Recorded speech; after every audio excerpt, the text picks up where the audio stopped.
السلام علیکم۔ آج ہم قائد حریت سید علی شاہ گیلانی کی سوانح حیات وولر کنارے سے ایک اقتباس پڑھتے ہیں۔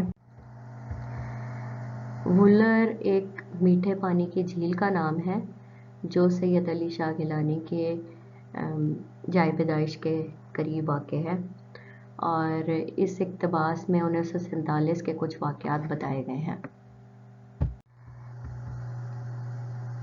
یک لحظ غافل گشتم وسط سالہ راہم دور شد، یعنی میں ایک لمحے کے لیے غافل ہوا اور اپنی راہ سے 100 سال دور ہو گیا۔ جہاں کہیں موقع ملتا تھا میں کچھ پڑھنے اور سیکھنے کی کوشش کرتا تھا۔ یہ جذبہ، ولولہ اور شوق کسی بھی مرحلے میں مجھ سے نہیں چھوٹا۔ گزشتہ صفحات میں سید مبارک شاہ کا تذکرہ آیا۔ انہوں نے ایک روز منتخب احادیث کا ایک مجموعہ دیا۔ یہ اتنا معلومات افزا اور مستند سعادت کا ذخیرہ تھا کہ میرے ذہن اور سوچ کے دریچے کھل گئے۔ میں نے کوشش کی یہ سب احادیث حفظ کر لوں۔ صبح و شام ان کی تلاوت اور ازبر کرنے کی کوشش میرا وظیفہ حیات بن گیا۔ ان میں توحید، رسالت اور معاد کے بارے میں واضح تعلیمات تھیں جن کو پڑھ کر ایک مسلمان کی زندگی اسلام کے سانچے میں ڈھل جانے کے دروازے کھل جاتے تھے۔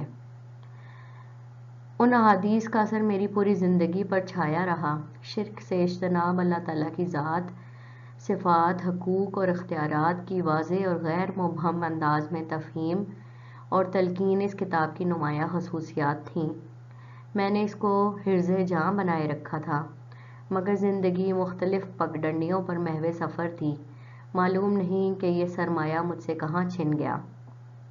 ان ایام میں ہمارے پاس دنیا کے حالات سے باخبر رہنے کا کوئی ذریعہ اور وسیلہ نہیں تھا۔ اخبار، ریڈیو اور شہر یا قصبے کے لوگوں کے ساتھ قریبی روابط، جو معاملات حاصل کرنے کا ذریعہ بنتا، مفقود تھا۔ بزرگوار جب کبھی بانڈی پورہ سے زوری منز تشریف لاتے تو ان کے ذریعے سے پتہ چلتا تھا کہ حالات کس طرف جا رہے ہیں۔ چنانچہ 1947 میں متحدہ ہندوستان کی تقسیم کی خبر انہوں نے سنائی۔ ہندوستان 2 حصوں میں بٹ گیا، پاکستان وجود میں آ گیا، جو مسلم اکثریت کی بنیاد پر بنا۔ بنگال تقسیم ہو گیا، مشرقی حصہ پاکستان کو ملا۔ پنجاب تقسیم ہو گیا، یہاں مغربی حصہ پاکستان کو مل گیا۔ متحدہ ہندوستان میں 650 کے قریب چھوٹی بڑی ریاستیں اور راجواڑے کچھ بھارت کا حصہ بن گئے، کچھ پاکستان کا حصہ۔ حیدرآباد مسلم ریاست پر بھارت نے پولیس ایکشن کر کے بھارت کا حصہ بنا دیا۔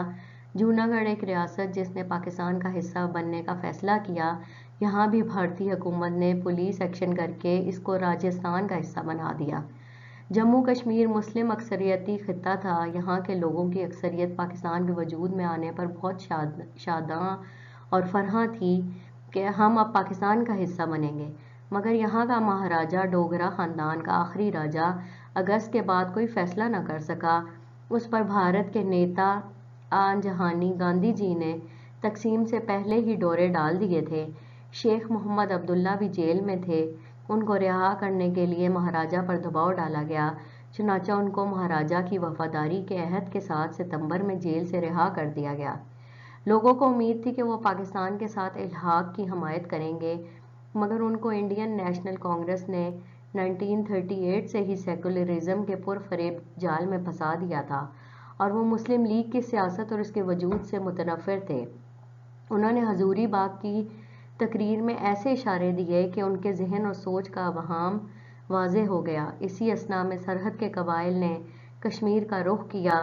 یہ اکتوبر 1947 کا واقعہ ہے۔ ان کی آمد کا مقصد جموں کشمیر کو ڈوگرا راج سے آزاد کر کے پاکستان کا حصہ بنانا تھا۔ ڈوگرا فوج جگہ جگہ ان سے پٹ گئی اور وہ رکاوٹوں کے باوجود شالا ٹینگ کے قریب پہنچ گئے، کیونکہ نیشنل کانفرنس کے کارکنوں نے بارہ مولہ میں ان کا راستہ روکا اور براہ راست سری نگر پہنچنے میں رکاوٹ بنے۔ ان کو گرد و پیش کے علاقے میں جا کر لوٹ مار کرنے اور سکھوں اور ہندو بھائیوں کو قتل کرنے میں ان کے مددگار بنے۔ میں ان دنوں ڈنگی وچ میں اپنے مریدوں کے یہاں قیام کر کے پڑھ بھی رہا تھا اور خود بھی پڑھاتا تھا۔ میری آنکھوں دیکھی صورتحال ہے کہ راؤچ گاؤں کے نیشنل کانفرنس کے سرکردہ کارکنوں نے کس طرح ان کے ہاتھوں ہمسایہ سکھ برادری کو قتل کروایا اور ان کی جائیدادوں کو لوٹا۔ ہمارے ایک مرید مرحوم غلام احمد شاہ جو رفیع آباد علاقے کی سکھ برادری کے ساتھ بڑے خوشگوار اور برادرانہ تعلقات رکھتے تھے، اس موقع پر اس ان پڑھ بندہ خدا نے کس طرح ان بھائیوں کو بچانے کی کوشش کی، ان کی خواتین کو اپنے گھر میں پناہ دی۔ یہ میری آنکھوں دیکھی صورتحال ہے کہ ان کے چھوٹے سے مکان میں درجنوں سکھ خاندان کی بیٹیاں اور بہنیں پناہ گزین تھیں۔ بٹا سوما کی پوری بستی اپنی ان ہمسایہ بہنوں اور بیٹیوں کو کس طرح اپنی بہنوں اور بیٹیوں کی طرح عزت اور احترام کے ساتھ رکھ رہے تھے، ان کو دلاسا دیتے تھے، اس مصیبت کی گھڑی میں ان کے خورد و نوش کا انتظام کرتے تھے اور ان کو غنڈہ گردی کی زد میں آنے سے بچاتے تھے۔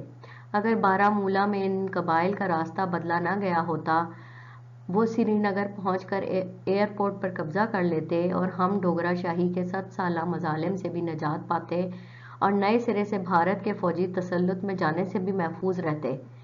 قبائل اپنی راہ لے لیتے، وہ حکومت کرنے تھوڑی ہی آئے تھے کہ ہمارے سروں پر مسلط ہو جاتے، مگر مرحوم شیخ محمد عبداللہ کو اپنا اقتدار چھننے لگ رہا تھا اور محض اقتدار کی ہوس نے ان کو پوری ملت کو بے پناہ مصائب اور آلام کا نشانہ بنانے میں کوئی عار محسوس نہ ہوا۔ آن جہانی ہری سنگھ نے قبائلیوں کی آمد کا بہانہ بنا کر بھارت سے مدد مانگی۔ مرحوم شیخ محمد عبداللہ نے بھارت کے اس وقت کے وزیر اعظم آن جہانی جواہر لال نہرو کو حوصلہ دیا کہ آپ فوج بھیج دیں۔